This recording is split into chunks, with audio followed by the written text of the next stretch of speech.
ओम शांति। आज आम शुणा मिठा मिठा बाबांकर मधुर महावाक्य। तारीख 14/8/2026, 14 अगस्त 2026। प्रातः मुरली ओम शांति बापदादा मधुबन। बाबा कहते मिठे बच्चे प्रत्यह निजे निजको पचार जे मु आत्मा केते शुद्ध होउची। जेते शुद्ध हेब सेते खुशी रहिब, सेवा करिबार उत्साह बढ़िब। बाबा कहते मिठे बच्चे प्रत्यह निजे निजको पचार जे मु आत्मा केते शुद्ध होइछि। जेते शुद्ध हेब सेते खुशी रहिब, सेवा करिबार उत्साह बढ़िब। आजिर प्रश्न, हीरातुल्य श्रेष्ठ हेबा पई पुरुषार्थ कौन? हीरातुल्य श्रेष्ठ हेबा पई पुरुषार्थ कौन? उत्तर, देही अभिमानी हुओ, शरीर प्रति टिकिए हेले मोह न रहु। चिंतारु मुक्त होई केवल एक बाबांकर स्मृतिरे रुह। एही श्रेष्ठ पुरुषार्थ हीरातुल्य करिदेब। जदि देह अभिमान अछि तेबे अवस्था अपरिपक्व अछि बोली जानिब। बाबांग ठारू दूररे बा सानिध्यरु दूरेई अछ। बाबा कहउछन्ति बाबांग ठारू दूररे बा सानिध्यरु दूररे अछ। तुमको एही शरीरर जत्न मध्य नेबाकू हेब, कारण एही शरीर रही कर्मातीत अवस्था को प्राप्त करिबाकू हेब। आजिर गीत, मुखड़ा देखले प्राणी। ओम शांति। बाबा पिलामानकु बुझाउछन्ति जहांकर जोग बल द्वारा पाप कटुची, तांकर खुशीर परदा चढ़ी जाउथाए। निजर अवस्था को पिलामाने स्वयं जानी परिबे। अवस्था भल थिले सेबारे आग्रह मध्य भल रही थाए। जेते जेते शुद्ध होई चलिब सेते अन्यकु मध्य शुद्ध अथवा जोगी करिबा पई उत्साह आनिब, कारण तुमे राजयोगी अथवा राजऋषि अट। हठयोगी ऋषि तत्व को भगवान मानि थांती। राजयोगी ऋषि भगवान को पिता बोली मानि थांती। तत्व को मने पकाइबा द्वारा तांकर पाप कटे नहीं। तत्व सहित जोग लगाइबा द्वारा कौनसी शक्ति मध्य मिले नहीं। कौनसी धर्मावलंबी माने राजयोग को जानी नाहांती। सेथिपाई केही हेले सच्चा योगी होई घर को फेरी जाई परिबे नहीं। एबे तुमे संतान माने निजर अवस्था को निजे जानी परिबो। आत्मा जेते बाबा को मने पकाइबो सेते खुशी रहिबो। निजर जांच निजे करिबा उचित। पिला माने मध्य जणे अन्य जनक अवस्था को निजर अवस्था को जानी परिबे। देखिबाकू हेबो आम पाखरे शरीरर अभिमान नाही तो। देह अभिमान थिले जान जे आमे बहुत कंचा अछु, बाबांग ठारू बहुत दूररे अछु। बाबा निर्देश देउछन्ति संतान माने एबे तुमको हीरातुल्य हेबाकू पड़िबो। बाबा देही अभिमानी कराउछन्ति। बाबांकर देह अभिमान न थाए, पिला मानकर देह अभिमान थाए। बाबांक याद द्वारा तुमे देही अभिमानी हेबो। निजर जांच करि चल, आमे केते समय बाबांको मने पकाउछु। जेते मने पकाइबो सेते खुशीर पारद चढ़िबो ओ निजको योग्य करि परिबो। एपरि भाव नाही जे कौनसी संतानंकर कर्मातीत अवस्था होई गलानी। ना, दौड़ चलिछि। प्रतियोगिता शेषरे अंतिम फल बाहरिबो। पुणी विनाश मध्य आरंभ होइजिबो। जे पर्यंत कर्मातीत अवस्था होई नाही से पर्यंत एही रिहर्सल चलिथिबो। आमे काहार पाखरे, बाबा कहउछन्ति आमे काहार खराब करि परिबो नाही। अंतिम समय रे ही समस्ते जानी परिबे। एबे तो अल्प समय बाकी अछि। एही दादा मध्य कहउछन्ति मधुर संतान माने एबे अल्प समय बाकी अछि। वर्तमान जणे हेले भी कर्मातीत अवस्था को प्राप्त करि परिबे नाही। रोग आदि हेले एहाकु कर्मभोग कुहा जाय थाए। निजर कर्मभोग विषय रे आउ केही जानी परिबे नाही। ताहा भितरर कष्ट होई थाए। एबे काहार मध्य एकरस अवस्था होई नाही। जेते चेष्टा करूछन्ति सेते मनरे विकल्प तूफान बहुत आसुछि। तेणु पिला मानकर केते खुशी रहिबा उचित। विश्वर मालिक हेबा कोन किछि कम कथा? मनुष्य साहुकार होइथिले बड़ बड़ बंगला थिले खुशी रे रही थांती, कारण सुख बहुत थाए। एबे मध्य तुमे बाबांग ठारू असरंती सुख नेउछ। जानी पारुछ बाबांग ठारू आमे राजत्व नेबु। ଶାନ୍ତିରେ ଏତେ ଖୁସି ମିଳିନଥାଏ ଯେତେ ଧନରେ ମିଳିଥାଏ। ସନ୍ନ୍ୟାସୀମାନେ ଘରଦ୍ୱାର ଛାଡ଼ି ଯାଇ ଜଙ୍ଗଲରେ ରହୁଥିଲେ। ପଇସା କେବେ ହେଲେ ହାତରେ ଧରୁନଥିଲେ, କେବଳ ଖାଦ୍ୟ ପାଇଁ ରୁଟି ନେଉଥିଲେ। ଏବେ ତ କେତେ ଧନବାନ ବାବା କହୁଛନ୍ତି, ଏବେ ତ କେତେ ଧନବାନ ହୋଇଗଲେଣି। ସମସ୍ତଙ୍କୁ ପଇସାର ବହୁତ ଚିନ୍ତା ରହୁଛି। ବାସ୍ତବରେ ରାଜାଙ୍କର ପ୍ରଜାମାନଙ୍କ ପାଇଁ ଚିନ୍ତା ରହିଥାଏ। ସେଥିପାଇଁ ଲଢ଼େଇର ସାମଗ୍ରୀ ରଖିଥାନ୍ତି। ସତ୍ୟ ଯୁଗରେ ଲଢ଼େଇ ଆଦିର କୌଣସି କଥା ରହିବ ନାହିଁ। ଏବେ ତୁମେ ପିଲାମାନେ ଖୁସି ହେଉଛ। ଆମେ ନିଜ ରାଜଧାନୀକୁ ଯାଉଛୁ। ସେଠାରେ ଭୟର କୌଣସି କଥା ରହିବ ନାହିଁ। ଟ୍ୟାକ୍ସ ଅଥବା ଟିକସ ଆଦିର ମଧ୍ୟ କୌଣସି ଚିନ୍ତା ରହିବ ନାହିଁ। ଏହି ଶରୀରର ଚିନ୍ତା ଏହିଠାରେ ରହିଥାଏ। ଗାୟନ କରାଯାଏ, ଫିକର ସେ ଫାରିଗ ସ୍ୱାମୀ। ତୁମେ ଜାଣିଛ, ଚିନ୍ତାରୁ ମୁକ୍ତ ହେବା ପାଇଁ ଏବେ ଆମେ ଏତେ ପୁରୁଷାର୍ଥ କରୁଛୁ। ପୁଣି 21 ଜନ୍ମ ପାଇଁ କୌଣସି ଚିନ୍ତା ରହିବ ନାହିଁ।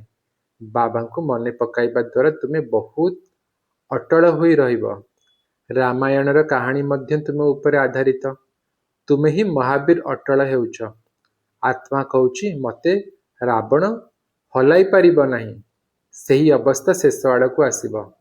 ଏବେ ତ କେହି ବି ହଲିଯିବେ। ଚିନ୍ତା ସେତେବେଳେ ରହିବ ଯେତେବେଳେ ବିଶ୍ୱରେ ଯୁଦ୍ଧ ଲାଗିଯିବ। ସେତେବେଳେ ବୁଝିବେ ଯେ ଏବେ ସମୟ ଆସିଗଲା। ଯେତେ ବାବାଙ୍କୁ ମନେ ପକାଇବାର ପୁରୁଷାର୍ଥ କରିବ ସେତେ ମଙ୍ଗଳ ହେବ। ବାବା କହୁଛନ୍ତି, ବର୍ତ୍ତମାନ ହିଁ ପୁରୁଷାର୍ଥ କରିବାର ସମୟ। ପୁଣି ତ ବିନାଶର ବିକରାଳ ରୂପ ହେବ। ଏବେ ତ ଶରୀରରେ ମଧ୍ୟ ମୋହ ରହୁଛି ନା। ବାବା ସ୍ୱୟଂ କହୁଛନ୍ତି, ଶରୀରରେ ମଧ୍ୟ ଧ୍ୟାନ ଦିଅ। ଅନ୍ତିମ ଶରୀର, ଏହି ଶରୀରରେ ହିଁ ପୁରୁଷାର୍ଥ କରି କର୍ମାତୀତ ଅବସ୍ଥାକୁ ପ୍ରାପ୍ତ କରିବାକୁ ହେବ। ବଞ୍ଚିଥିଲେ ବାବାଙ୍କୁ ମନେ ପକାଇବ। ବାବା ବୁଝାଉଛନ୍ତି, ପିଲାମାନେ ବଞ୍ଚି ରୁହ। ଯେତେ ପର୍ଯ୍ୟନ୍ତ ବଞ୍ଚି ରହିବ ବାବାଙ୍କୁ ସେତେ ୟାଦ କରି ଉଚ୍ଚ ବର୍ଷା ପାଇବ। ଏବେ ତୁମର ଆମଦାନୀ ହୋଇ ଚାଲିବ। ଶରୀରକୁ ନିରୋଗୀ ସୁସ୍ଥ ରଖ। ଭୁଲ କର ନାହିଁ। ଖାଦ୍ୟ ପାନୀୟ ପ୍ରତି ଧ୍ୟାନ ଦେଲେ ଶରୀରର କିଛି ହେବ ନାହିଁ। ଏକ୍ରସ ଚଳଣି ଦ୍ୱାରା ଶରୀର ମଧ୍ୟ ହୃଷ୍ଟପୃଷ୍ଟ ରହିବ। ଏହି ଶରୀର ଅମୂଲ୍ୟ ଅଟେ। ଏହିଥିରେ ପୁରୁଷାର୍ଥ କରି ଦେବୀ ଦେବତା ହେଉଛ। ତେଣୁ ବର୍ତ୍ତମାନ ସମୟ ମଧ୍ୟ ମୂଲ୍ୟବାନ ଅଟେ। ଖୁସି ରହିବା ଦରକାର। ଯେତେ ବାବା ଓ ସମ୍ପତ୍ତିକୁ ମନେ ପକାଇବ ସେତେ ନାରାୟଣୀ ନିଶା ଚଢ଼ି ରହିବ। ବାବାଙ୍କର ସ୍ମୃତି ଦ୍ୱାରା ହିଁ ତୁମେ ଉଚ୍ଚରୁ ଉଚ୍ଚ ଆସନ ପ୍ରାପ୍ତ କରିବ। ଦେଖିବା ଉଚିତ ଆମେ କେତେ ଖୁସିରେ କେତେ ନିଶାରେ ରହୁଛୁ। ଗରିବମାନଙ୍କୁ ତ ଆହୁରି ଖୁସି ରହିବା ଉଚିତ। ସାହୁକାରଙ୍କର ତ ଧନର ଚିନ୍ତା ରହିଥାଏ। ତୁମମାନଙ୍କ ମଧ୍ୟରେ କୁମାରୀମାନଙ୍କର ତ କୌଣସି ଚିନ୍ତା ନାହିଁ।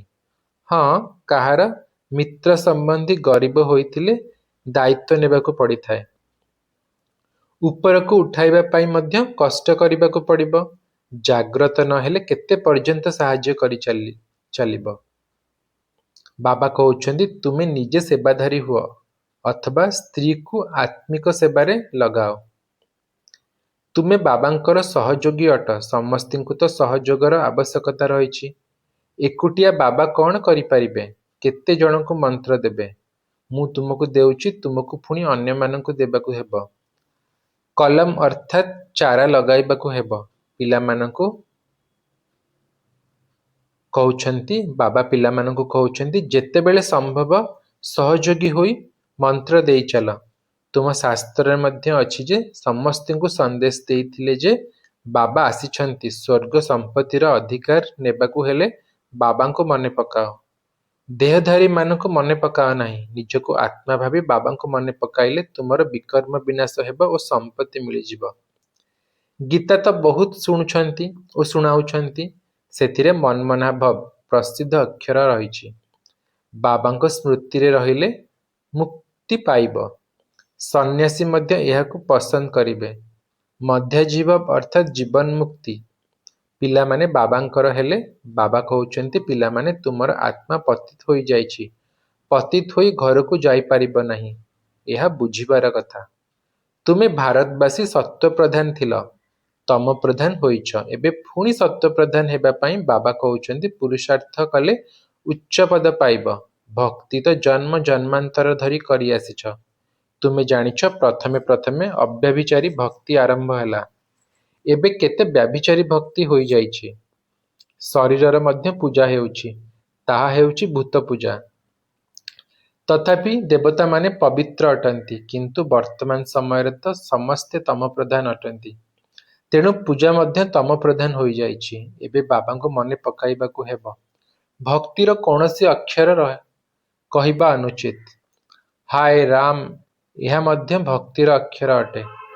ଏପରି କହି ବାବା କହୁଛନ୍ତି, ଏପରି କହି ଡାକିବା ଅନୁଚିତ। ଏଠାରେ କିଛି ବି ଉଚ୍ଚାରଣ କରିବାର କଥା ନାହିଁ। ଓମ୍ ଶାନ୍ତି ମଧ୍ୟ ବାରମ୍ବାର କହିବାର ଆବଶ୍ୟକତା ନାହିଁ। ଶାନ୍ତି ଅର୍ଥାତ୍ ମୁଁ ଆତ୍ମା ଶାନ୍ତ ସ୍ୱରୂପ ଅଟେ, ତାହା ତ ତୁମେ ଅଟ। ଏଥିରେ କହିବାର କୌଣସି ଆବଶ୍ୟକତା ନାହିଁ। ଅନ୍ୟ କୌଣସି ମନୁଷ୍ୟକୁ ଓମ୍ ଶାନ୍ତି କହିଲେ ସେ ଟିକିଏ ହେଲେ ବି ବୁଝିପାରିବେ ନାହିଁ। ସେମାନେ ତ ଓମ୍ର ବଡ଼ ବଡ଼ ମହିମା କରୁଛନ୍ତି। ତୁମେ ଅର୍ଥ ବୁଝାଇବାରୁ ଓମ୍ ଶାନ୍ତି କହିବା ମଧ୍ୟ ଅନାବଶ୍ୟକ। ବାବା କହୁଛନ୍ତି, ତୁମେ ଅର୍ଥ ବୁଝୁଥିବାରୁ ଓମ୍ ଶାନ୍ତି କହିବା ମଧ୍ୟ ଅନାବଶ୍ୟକ। ପରସ୍ପରକୁ ଏପରି ପଚାରିପାର, ଶିବ ବାବାଙ୍କର ସ୍ମୃତିରେ ଅଛ? ଯେପରି ମୁଁ ମଧ୍ୟ ଝିଅକୁ ପଚାରୁଛି, ଇଏ କାହାକୁ ସଜାଉଛି? ବାବା କହୁଛନ୍ତି, ଯେପରି ମୁଁ ମଧ୍ୟ ଝିଅକୁ ପଚାରୁଛି, ଇଏ କାହାକୁ ସଜାଉଛ? ସେ କହୁଛି ଶିବ ବାବାଙ୍କ ରଥକୁ। ଏହା ଶିବ ବାବାଙ୍କର ରଥ ଅଟେ ନା? ଯେପରି ହୁସେନଙ୍କର ରଥ ରହିଛି ନା? ଘୋଡ଼ାକୁ ସଜେଇଥାନ୍ତି, କିନ୍ତୁ ଘୋଡ଼ାର ଅର୍ଥ ବୁଝିନଥାନ୍ତି। ଧର୍ମସ୍ଥାପକମାନଙ୍କର ଆତ୍ମା ପବିତ୍ର ହୋଇଥାଏ। ପୁରୁଣା ପତିତ ଆତ୍ମା ଧର୍ମ ସ୍ଥାପନ କରିପାରିବ ନାହିଁ। ତୁମେ ଧର୍ମ ସ୍ଥାପନ କରୁନାହଁ। ଶିବ ବାବା ତୁମ ଦ୍ୱାରା ଧର୍ମ ସ୍ଥାପନ କରୁଛନ୍ତି, ତୁମକୁ ପବିତ୍ର କରାଉଛନ୍ତି। ଭକ୍ତି ମାର୍ଗରେ ସେମାନେ ବହୁତ ସାଜସଜ୍ଜା ଆଦି କରିଥାନ୍ତି। ଏଠାରେ ଶୃଙ୍ଗାର ପସନ୍ଦ କରନ୍ତି ନାହିଁ। ବାବା କେତେ ନିରହଙ୍କାରୀ ଅଟନ୍ତି। ନିଜେ କହୁଛନ୍ତି, ମୁଁ ବହୁତ ଜନ୍ମର ଶେଷ ଜନ୍ମର ମଧ୍ୟ ଅନ୍ତ ସମୟରେ ଆସୁଛି। ପ୍ରଥମେ ସତ୍ୟଯୁଗରେ ହେବେ ଶ୍ରୀ ନାରାୟଣ। ଶ୍ରୀ ଲକ୍ଷ୍ମୀଙ୍କର ପୂର୍ବରୁ ମଧ୍ୟ ଶ୍ରୀ ନାରାୟଣ ଆସିବେ। ସେ ଲକ୍ଷ୍ମୀଙ୍କ ଠାରୁ ବଡ଼ ହେବେ ନା, ସେଥିପାଇଁ କୃଷ୍ଣଙ୍କ ନାମର ଗାୟନ ରହିଛି। ନାରାୟଣଙ୍କ ଠାରୁ ମଧ୍ୟ କୃଷ୍ଣଙ୍କ ମହିମା ଅଧିକ କରିଥାନ୍ତି। କୃଷ୍ଣଙ୍କର ହିଁ ଜନ୍ମାଷ୍ଟମୀ ପାଳନ କରିଥାନ୍ତି, ନାରାୟଣଙ୍କର ଜନ୍ମଦିନ ପାଳନ କରୁନାହାନ୍ତି। ଏକଥା କେହି ଜାଣିନାହାନ୍ତି କୃଷ୍ଣ ହିଁ ନାରାୟଣ ଅଟନ୍ତି। ପିଲାଦିନର ନାମ ହିଁ ତ ଚାଲିବ ନା। ଅମୁକୁ ଜନ୍ମ ନେଲା, ତାର ଜନ୍ମଦିନ ପାଳନ କରିଥାନ୍ତି। ସେଥିପାଇଁ କୃଷ୍ଣଙ୍କର ଜନ୍ମଦିନ ହିଁ ପାଳନ କରୁଛନ୍ତି। ନାରାୟଣଙ୍କର ଜନ୍ମ ବିଷୟରେ କାହାକୁ ଜଣା ନାହିଁ। ପ୍ରଥମେ ପ୍ରଥମେ ଶିବ ଜୟନ୍ତୀ, ପୁଣି କୃଷ୍ଣ ଜୟନ୍ତୀ, ପୁଣି ରାମଙ୍କର। ଶିବଙ୍କ ସହିତ ଗୀତାର ମଧ୍ୟ ଜନ୍ମ ହୋଇଥାଏ। ଶିବ ବାବା ଆସୁଛନ୍ତି ବହୁତ ଜନ୍ମର ଶେଷ ଜନ୍ମରେ। ବୟସ୍କ ଅନୁଭବୀ ରଥରେ ହିଁ ଆସୁଛନ୍ତି। କେତେ ଭଲ ଭାବରେ ବୁଝାଯାଉଛି, ତଥାପି ବି କାହାରି ବୁଦ୍ଧିରେ ଆସୁନାହିଁ। ବାବା କହୁଛନ୍ତି, ଏହି ଜ୍ଞାନ ପ୍ରାୟ ଲୋପ ହୋଇଯାଇଥାଏ। ଯେବେ ମୁଁ ଆସି ଶୁଣାଇବି, ତେବେ ତୁମେ ମଧ୍ୟ ଶୁଣିପାରିବ। ଏବେ ତୁମେ ପିଲାମାନେ ଜାଣୁଛ, ଆମେ ଭବିଷ୍ୟତରେ ଆକ୍ୟୁରେଟ୍ ଅର୍ଥାତ୍ ସଠିକ ରୂପେ ଦେବୀ ଦେବତା ହେବୁ। ବାବା 2-3 ପ୍ରକାରର ସାକ୍ଷାତକାର କରିଥିଲେ। ଏପରି ହେବି, ତାଜଧାରୀ ହେବି, ପଗଡ଼ିଧାରୀ ହେବି। 2-4 ଥର ରାଜା ହୋଇଥିବା ଜନ୍ମର ମଧ୍ୟ ସାକ୍ଷାତକାର କରିଥିଲେ। ଏବେ ତୁମେ ବୁଝିପାରୁଛ, ଏହି କଥାକୁ ଦୁନିଆରେ ଆଉ କେହି ବୁଝିପାରିବେ ନାହିଁ। ହଁ, ଏତିକି ବୁଝୁଛନ୍ତି, ଭଲ କର୍ମ କଲେ ଭଲ ଜନ୍ମ ମିଳିବ। ଏବେ ତୁମେ ଭବିଷ୍ୟତ ପାଇଁ ପୁରୁଷାର୍ଥ କରୁଛ, ନରରୁ ନାରାୟଣ ହେବା ପାଇଁ। ତୁମେ ଜାଣିଛ, ଆମେ ସ୍ୱର୍ଗରେ ଏହି ପଦ ପାଇବୁ। ଏହି ଖୁସି ସେମାନଙ୍କର ଅଧିକ ରହିବ ଯିଏ କର୍ମାତୀତ ଅବସ୍ଥାକୁ ପ୍ରାପ୍ତ କରିବାର ପୁରୁଷାର୍ଥ କରୁଥିବେ।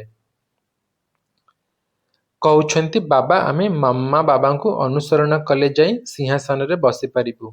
ଏହି ଜ୍ଞାନ ମଧ୍ୟ ରହିବା ଦରକାର। ଆମେ କେତେ ସେବା କରୁଛୁ ଓ କେତେ ଖୁସିରେ ରହୁଛୁ। ନିଜେ ଖୁସିରେ ରହିଲେ ଅନ୍ୟକୁ ମଧ୍ୟ ଖୁସି କରାଇପାରିବ। ଭିତରେ କୌଣସି ଅବଗୁଣ ଥିଲେ ମନରେ ଅନୁତାପ ହୋଇଥିବ। କେହି କେହି ଆସି କହୁଛନ୍ତି, ବାବା, ଆମ ପାଖରେ କ୍ରୋଧ ଅଛି, ଏହି ଭୂତ ଆମ ପାଖରେ ଅଛି। ଚିନ୍ତା କରିବାର କଥା ହେଲା ନା। ଭୂତକୁ ରଖିବାକୁ ଦେବା ଅନୁଚିତ। କ୍ରୋଧ କାହିଁକି କରିବ? ସ୍ନେହର ସହିତ ବୁଝାଇବା ଦରକାର। ବାବା କ'ଣ କାହା ଉପରେ କ୍ରୋଧ କରିବେ? ଶିବ ବାବାଙ୍କର ମହିମା ଅଟେ ନା, ବହୁତ ବ୍ୟର୍ଥ ମିଛ ମହିମା ମଧ୍ୟ ଗାୟନ କରୁଛନ୍ତି। ମୁଁ କ'ଣ କରୁଛି? ମୋତେ କହୁଛନ୍ତି ଆସି ପତିତରୁ ପାବନ କରାଅ। ଯେପରି ଡାକ୍ତରଙ୍କୁ କହୁଛନ୍ତି ଆମର ରୋଗ ଦୂର କର। ସେ ଔଷଧ ଦେଇ ଇଞ୍ଜେକ୍ସନ ଲଗାଉଛନ୍ତି। ତାହା ତ ସେମାନଙ୍କର କର୍ତ୍ତବ୍ୟ ଅଟେ, ବଡ଼ କଥା ନୁହେଁ। ସେବା କରିବା ନିମନ୍ତେ ପଢ଼ୁଛନ୍ତି, ଅଧିକ ପଢ଼ିଲେ ଅଧିକ ରୋଜଗାର କରିଥାନ୍ତି। ବାବାଙ୍କର ତ କୌଣସି ରୋଜଗାର କରିବାର ନାହିଁ, ସେ ତ ଆମମାନଙ୍କ ଦ୍ୱାରା ଆମଦାନୀ କରାଉଛନ୍ତି। ବାବା କହୁଛନ୍ତି ମୋତେ ତୁମେ ଅବିନାଶୀ ସର୍ଜନ ଅର୍ଥାତ୍ ଡାକ୍ତର ମଧ୍ୟ କହୁଛ। ଏହିପରି ଅଧିକ ମହିମା କରିଦେଇଛ। ପତିତ ପାବନକୁ ସର୍ଜନ କୁହାଯିବ ନାହିଁ, ଏହା କେବଳ ମହିମା ଅଟେ। ବାବା ତ କେବଳ କହୁଛନ୍ତି ମୋତେ ୟାଦ କଲେ ତୁମର ବିକର୍ମ ବିନାଶ ହେବ। ବାସ୍, ମୋର ଅଭିନୟ ହେଉଛି ଏଇଆ କି ତୁମକୁ ବୁଝାଇବା ମାମେକମ୍ ୟାଦ କରୋ। ଯେତେ ମନେ ପକାଇବ ସେତେ ଉଚ୍ଚ ପଦ ପାଇବ। ଏହା ହେଉଛି ହିଁ ରାଜଯୋଗର ଜ୍ଞାନ। ଯେଉଁମାନେ ଗୀତା ପଢ଼ୁଛନ୍ତି ସେମାନଙ୍କୁ ବୁଝାଇବା ବହୁତ ସହଜ। ତୁମେ ପୂଜ୍ୟ ରାଜାମାନଙ୍କର ରାଜା ହେଉଛ, ପୁଣି ପୂଜାରୀ ହେବ। ତୁମକୁ ମେହନତ କରିବାକୁ ହେବ। ତୁମେ ବିଶ୍ୱକୁ ପବିତ୍ର କରୁଛ। କେତେ ଉଚ୍ଚ ପଦବୀ ଅଟେ। ତୁମେ ସମସ୍ତେ ଆଙ୍ଗୁଳି ଦେଉଛ କଳିଯୁଗୀ ରୂପକ ପାହାଡ଼କୁ ଓଲଟାଇବା ନିମନ୍ତେ। ପ୍ରକୃତରେ ପାହାଡ଼ ଆଦି କିଛି ନାହିଁ। ଏବେ ତୁମେ ଜାଣୁଛ ନୂଆ ଦୁନିଆ ଆସିବ, ସେଥିପାଇଁ ରାଜଯୋଗ ନିଶ୍ଚୟ ଶିଖିବାକୁ ହେବ। ବାବା ହିଁ ଆସି ଶିଖାଉଛନ୍ତି। ସତ୍ୱପ୍ରଧାନ ହେବାକୁ ପଡ଼ିବ। ଯିଏ କଳ୍ପ ପୂର୍ବରୁ ହୋଇଥିବେ ତାଙ୍କୁ ବୁଝାଇଲେ ସେମାନେ ମାନିଯିବେ। ଏମାନେ ତ ଠିକ୍ କଥା କହୁଛନ୍ତି। ବାସ୍ତବରେ ବାବା କହିଥିଲେ ମନ୍ମନା ଭବ। ସଂସ୍କୃତ ଅକ୍ଷର ଅଟେ। ବାବା ତ ହିନ୍ଦୀରେ କହୁଛନ୍ତି ମୋତେ ୟାଦ କର। ଏବେ ତୁମେ ଜାଣୁଛ ଆମେ କେତେ ଉଚ୍ଚ ଧର୍ମ ଉଚ୍ଚ କର୍ମର ଥିଲୁ। ସେଥିପାଇଁ ଗାୟନ ରହିଛି 16 କଳା ସମ୍ପୂର୍ଣ୍ଣ। ଏବେ ପୁଣି ସେହିପରି ହେବାକୁ ପଡ଼ିବ। ନିଜକୁ ଦେଖିବା ଦରକାର କି କେଉଁ ପର୍ଯ୍ୟନ୍ତ ଆମେ ସତ୍ୱପ୍ରଧାନ ପାବନ ହେଉଛୁ। ମୁଁ କେତେ ନର୍କବାସୀଙ୍କୁ ସ୍ୱର୍ଗବାସୀ କରିବାର ସେବା କରୁଛି। ଆଚ୍ଛା, ମିଠା ମିଠା ଶିଖିଲଧେ ସନ୍ତାନମାନଙ୍କ ପ୍ରତି ମାତାପିତା ବାପଦାଦାଙ୍କର ମଧୁର ସ୍ନେହଭରା ସ୍ମୃତି ଓ ସୁପ୍ରଭାତ।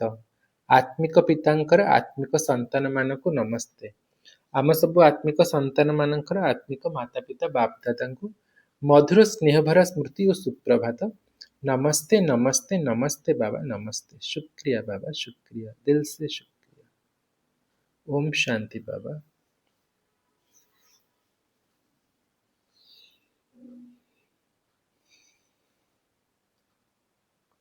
ଆଜିର ଧାରଣା ପାଇଁ ମୁଖ୍ୟ ସାର 1. ବାବାଙ୍କ ପରି ନିରହଙ୍କାରୀ ହେବାକୁ ପଡ଼ିବ। ଏହି ଶରୀରର ଯତ୍ନ ନେବା ସହିତ ଶିବ ବାବାଙ୍କୁ ମନେ ପକାଇବାକୁ ପଡ଼ିବ। ଆତ୍ମିକ ସେବାରେ ବାବାଙ୍କର ସହଯୋଗୀ ହେବାକୁ ପଡ଼ିବ। 2. ଭିତରେ କୌଣସି ଭୂତକୁ ବାସ କରିବାକୁ ଦେବା ଅନୁଚିତ। କେବେ କାହା ଉପରେ କ୍ରୋଧ କରିବା ଅନୁଚିତ। ସମସ୍ତଙ୍କ ସହିତ ବହୁତ ସ୍ନେହରେ ଚାଲିବା ଉଚିତ। ମାତା ପିତାଙ୍କୁ ଅନୁସରଣ କରି ତଖତ ନସିନ ଅର୍ଥାତ୍ ସିଂହାସନ ଅଧିକାରୀ ହେବାକୁ ପଡ଼ିବ। ଆଜିର ବରଦାନ, ସ୍ୱାର୍ଥ ଶବ୍ଦର ଅର୍ଥକୁ ଜାଣି ସର୍ବଦା ଏକ୍ର ସ୍ଥିତିରେ ସ୍ଥିତ ହୋଇ ରହୁଥିବା ସହଜ ପୁରୁଷାର୍ଥୀ ଭବ। ସ୍ୱାର୍ଥ ଶବ୍ଦର ଅର୍ଥକୁ ଜାଣି ସର୍ବଦା ଏକ୍ର ସ୍ଥିତିରେ ସ୍ଥିତ ହୋଇ ରହୁଥିବା ସହଜ ପୁରୁଷାର୍ଥୀ ଭବ। ତା ପାଇଁ ବାବା କହୁଛନ୍ତି ଆଜିକାଲି ପରସ୍ପର ଭିତରେ ଯେଉଁ ଆକର୍ଷଣ ରହିଛି ତାହା ସ୍ନେହର କାରଣରୁ ନୁହେଁ, ସ୍ୱାର୍ଥ କାରଣରୁ ଅଟେ। ସ୍ୱାର୍ଥ କାରଣରୁ ଆକର୍ଷଣ ରହିଛି ଏବଂ ଆକର୍ଷଣର ମୋହ ଥିବା କାରଣରୁ ଅଲଗା ହୋଇପାରୁନାହାନ୍ତି। ସେଥିପାଇଁ ସ୍ୱାର୍ଥ ଶବ୍ଦର ଅର୍ଥ ବାବା କହୁଛନ୍ତି ସେଥିପାଇଁ ସ୍ୱାର୍ଥ ଶବ୍ଦର ଅର୍ଥ ସ୍ୱରୂପରେ ସ୍ଥିତ ହୋଇଯାଅ, ଅର୍ଥାତ୍ ପ୍ରଥମେ ସ୍ୱ ଅର୍ଥ ନିଜର ରଥକୁ ଅର୍ଥାତ୍ ଶରୀରକୁ ସ୍ୱାହା କର। ଯଦି ଏହି ସ୍ୱାର୍ଥ ଅର୍ଥାତ୍ ଦେହର ସ୍ମୃତିକୁ ତ୍ୟାଗ କରିଦେବ ତେବେ ଦେହଠାରୁ ଅଲଗା ହୋଇଯିବ। ଏହି ଗୋଟିଏ ଶବ୍ଦର ଅର୍ଥକୁ ଜାଣିବା ଦ୍ୱାରା ସର୍ବଦା ଜଣଙ୍କର ହୋଇ ରହିବ ଏବଂ ଏକ୍ର ସ୍ଥିତି ବାଲା ହୋଇଯିବ। ଏହା ହିଁ ସହଜ ପୁରୁଷାର୍ଥ ଅଟେ। ଆଜିର ସ୍ଲୋଗାନ, ଫରିସ୍ତା ରୂପରେ ରହିବା ଦ୍ୱାରା କୌଣସି ବି ବିଘ୍ନ ନିଜର ପ୍ରଭାବ ପକାଇ ପାରିବ ନାହିଁ। ଫରିସ୍ତା ରୂପରେ ରହିବା ଦ୍ୱାରା କୌଣସି ବି ବିଘ୍ନ ନିଜର ପ୍ରଭାବ ପକାଇ ପାରିବ ନାହିଁ। ଆଜିର ଅବ୍ୟକ୍ତି ସାର ଟାଇଟେଲ ହେଉଛି ଏ ମାସର ଅପବିତ୍ରତାର ବୀଜକୁ ମଧ୍ୟ ସମାପ୍ତ କରି ସମ୍ପୂର୍ଣ୍ଣ ସ୍ୱଚ୍ଛ ଅର୍ଥାତ୍ ପବିତ୍ର ହୁଅ। ଅପବିତ୍ରତାର ବୀଜକୁ ମଧ୍ୟ ସମାପ୍ତ କରି ସମ୍ପୂର୍ଣ୍ଣ ସ୍ୱଚ୍ଛ ଅର୍ଥାତ୍ ପବିତ୍ର ହୁଅ। ତା ପାଇଁ ବାବା କହୁଛନ୍ତି ସମ୍ପୂର୍ଣ୍ଣ ପବିତ୍ରତା ଆପଣ ବ୍ରାହ୍ମଣମାନଙ୍କର ଶୃଙ୍ଗାର ଅଟେ। ଯେତେ ସର୍ବଦା ସୁସଜ୍ଜିତ ମୂର୍ତ୍ତି ଅର୍ଥାତ୍ ସଦା ପବିତ୍ର ସ୍ୱରୂପରେ ସ୍ଥିତ ରହି ବେହଦ୍ର ମଞ୍ଚ ଉପରେ ହିରୋ ପାଠ କର। ସଦା ବ୍ରହ୍ମଚାରୀ ଅର୍ଥ ହେଲା ସଂକଳ୍ପରେ ମଧ୍ୟ କୌଣସି ପ୍ରକାରର ଅପବିତ୍ରତା ବୃତ୍ତିକୁ ହଲଚଲ କରୁନଥିବ, କାରଣ ବୃତ୍ତିର ଚଞ୍ଚଳତା ମଧ୍ୟ ପବିତ୍ରତାର ଖାତାରେ ଦାଗ ଲଗାଇ ଦେଇଥାଏ। ସେଥିପାଇଁ ମନର ବୃତ୍ତିରେ ମଧ୍ୟ ସଦା ବ୍ରହ୍ମଚାରୀ ହୁଅ। ଆଚ୍ଛା, ଓମ୍ ଶାନ୍ତି।